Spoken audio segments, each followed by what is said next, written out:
This is the one and only Donald, Mr. Black and White, and you are watching Joburg Today. Welcome to our first council sitting in 2018. Councillors in the city of Johannesburg welcomed in the new year at the first city council meeting. The agenda included, amongst other items, the tabling of the 2016-2017 City of Johannesburg Annual Report.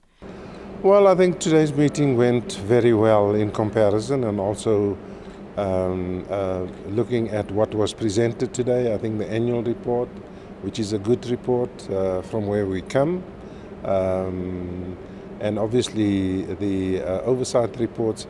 I think the oversight reports are the ones that would have taken a lot of time, in the sense that there was a lot of recommendations on it. For MMCs actually to give attention to the service delivery issues within the city, because the legislature and the different Section 79s went on extensive oversights during the last half of last year, and obviously needs responses from the entities and the different departments on issues that actually bothers residents out there. So by them looking at those reports, they will then be able to drive the service delivery issues within the area, because they would then know exactly what is wrong. In other words, they went to go and visit community halls, sports fields, roads that are dilapidating, street lights that are out, and a whole lot of issues. And all 18 committees actually went out, and that's why the agenda was quite long. There were several issues also raised by the EFF during early proceedings. They questioned the city's total spend on overseas trips, the poor turnaround time in the allocation of wheelchairs to persons with disabilities, the timeous arrival of ambulances in emergency situations, especially in townships, given security issues. There's 56 ambulances in the city of Johannesburg.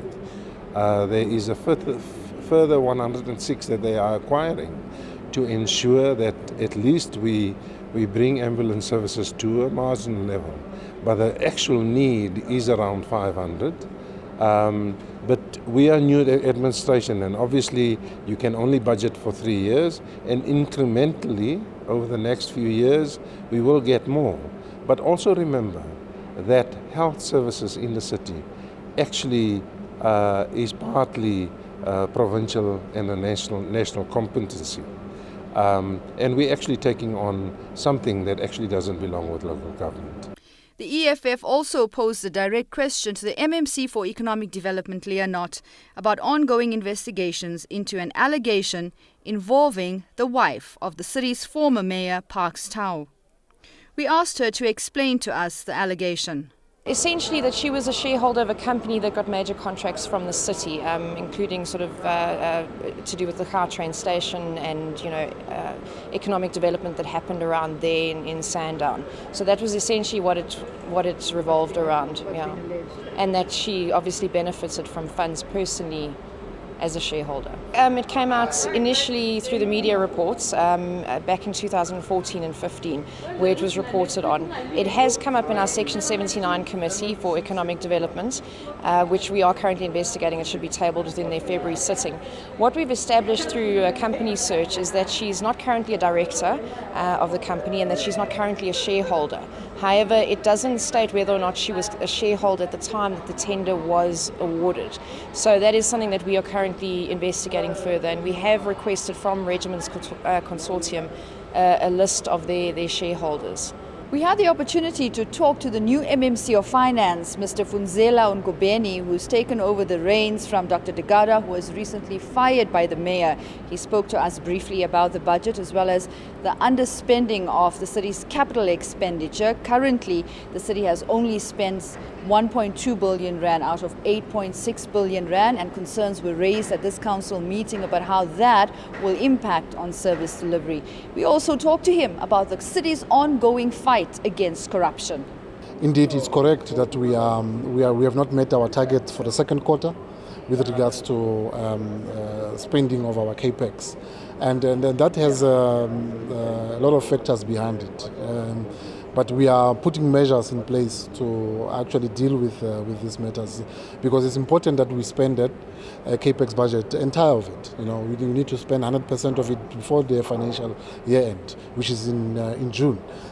So we are already behind, but in our conversations with entities, which again are the one that needs to spend these monies, we are getting commitment from them that indeed before the financial year end they will spend at least 99% of that capex.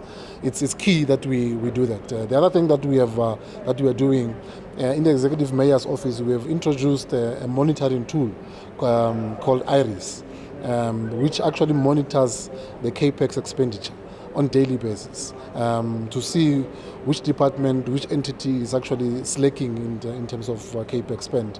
And we are doing that so that we can be able to hold managers accountable and be able to actually come up with mitigating steps of actually dealing with this issue of capex. So that monitoring tool will assist us in ensuring that we meet our targets at the end of the financial year. So we're not very worried at the moment. A report on irregular expenditure incurred regarding a contract with IBM South Africa was also on the agenda. We asked the MMC of Finance to shed more light on what happened with this company. No, this is a historical matter from the previous administration. So what happened is that the city embarked on a program to actually capacitate our IOC. Our IOC is an operational center that is situated at JMPD offices in Mettendale. So they actually contracted irregularly, contracted IBM to actually supply them with infrastructure for that center. But they didn't pay them. Because the chief operating officer at that time didn't actually sign a contract with them. It was an agreement that we don't know how it was made. But now we are actually being taken to court by this company, IBM, and actually demanding their money because they've not been paid 60 million rand of this arrangement. So we are asking council to actually give us permission to settle this matter while we are doing investigation on who is actually responsible for this irregular expenditure or irregular contract that actually we have now in place. And so the council have approved that. They've given us permission to settle the debt, but also to do an investigation to get to the bottom of what happened with this contract. So that's the matter that came to council today.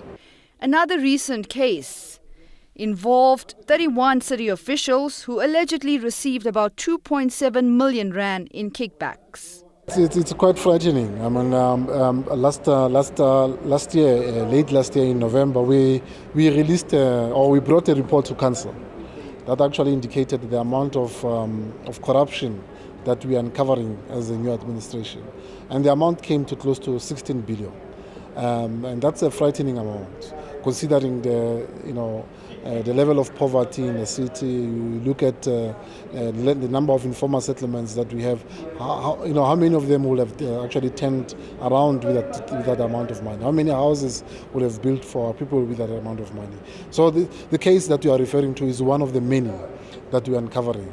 And it's quite disturbing that such a high number of officials from the city, from the entities, have been working together to siphon money from the city and actually to their bank accounts and so forth. And we are actually happy that we are arresting them. We are happy that Group Forensic, together with the Hawks, SAPS, they are working closely together to actually deal with this corruption that is in the city.